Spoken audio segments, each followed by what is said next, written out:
Temperatūra ir viens no svarīgākajiem parametriem, ko mēs izmantojam ikdienā. Ja mēs gribam iziet ārā un uzzināt, vai mums ir vajadzīgs mētelis vai jaka, mēs apskatāmies, kāda ir temperatūra ārā. Gatavojot ēdienu, vai pēc tam liekot leduskapī vai saldētavā, tad mums arī ir svarīga temperatūra. Vēl vairāk tā ir svarīgāka industrijā, jo tur arī mēdz būt krāsnis vai refrižerātora iekārtas, kur temperatūra ir jānosaka vai jākontrolē.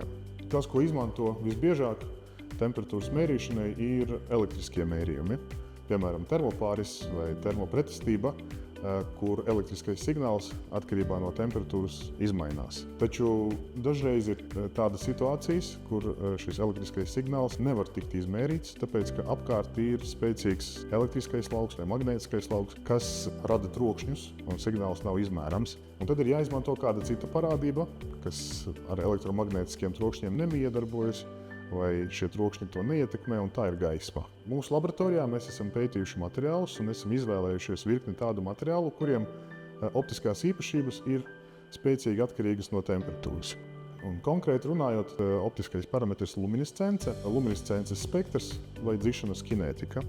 Atkarībā no temperatūras šie parametri mainās. Ja mēs piestiprinām šo materiālu pie optiskās šķiedras un novietojam tajā vietā, kur mums temperatūra ir jānosaka, tad pa šo optisko šķiedru mēs varam nogādāt ierosinošo gaismu. Šķiedras galā rodas luminescences signāls, un tas atgriežas atpakaļ pa optisko šķiedru līdz detektoram. Atbilstoši optiskais signāls tiek izmērīts un temperatūra noteikta.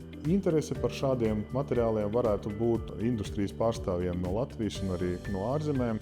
Un viens pielietojums varētu būt, piemēram, augstsprieguma transformatoros, kur ir jānosaka temperatūra, bet transformatora radītais elektromagnētiskais troksnis varētu traucēt to darīt, izmantojot elektriskos mērījumus, vai arī, piemēram, uzņēmumos, kur ir jaudīgas indukcijas krāsnes, kas tiek izmantotas dažādos tehnoloģiskajos procesos, kur arī temperatūras nolasīšana, detektēšana, izmantojot elektrisko signālu, varētu būt apgrūtināta.